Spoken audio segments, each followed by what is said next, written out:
Kosa,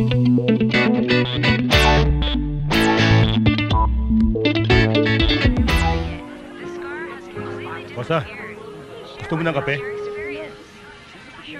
Kosa, Bakit? tingin mo ba ang isang bilanggo posible rin ma-inlove sa ano? Saan? Na, diba naman? Sige. Pino!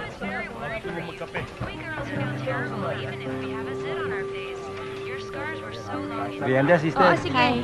O, kumain na ba kayo? Opo, sister. O, kamusta na? Mabuti po. Morning, sister. Sige po. Gusto po. Mga boss, ito nga pala si Jennifer Alfonso. Writer to, kaya entertaining niyo mabuti, ha? Gusto niyo gumawa ng article tungkol sa buhay preso. Sige. Pwede ko ba kayong ma-interview? Magtatanong sana ako tungkol sa buhay ninyo dito.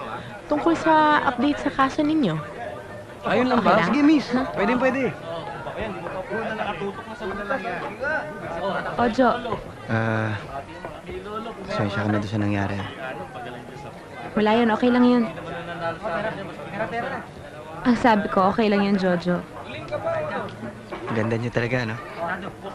Jojo, kung gusto mo naman tinong-usapan, pwede ako makapag-usap naman tinong sa'yo.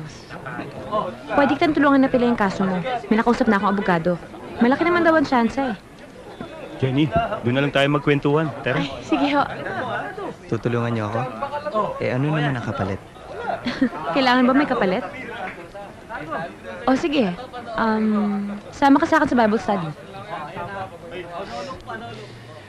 Jojo, alam ko matalino kang tao. Bakit hindi ka kumuha ng correspondence course para kahit paano makapagtapos ka ng college mo? Alam mo, sister, kung paano mo ako matutulungan. Tulungan mo ako makatakas dito. 3 taon na binubuno ko dito. Wala naman talaga akong kasalanan, eh. Habang tumatagal, lalo ko lang nararamdaman na parang nabubulok ang kaluluwa ko dito. Ano, may magagawa ka ba, sister? Di ba sabi mo pinaglalaban mo, hustisya? Bigyan niyo naman ako ng hustisya.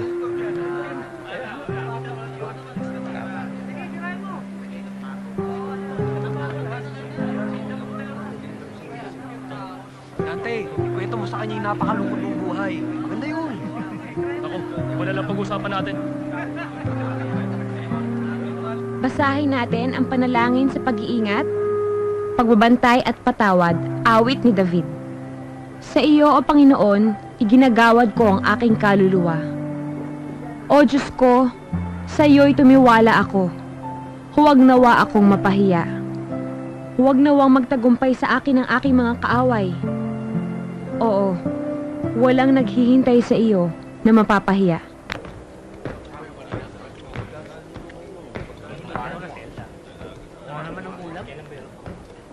Sa Lunes, last day na naman si Sir Sabel. Bakit daw? Madilis niya sa ibang lugar. Sayang no, bait-bait pa naman nun.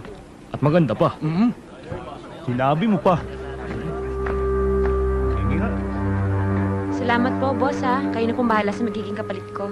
Oo, sister. Ingat po. Sige.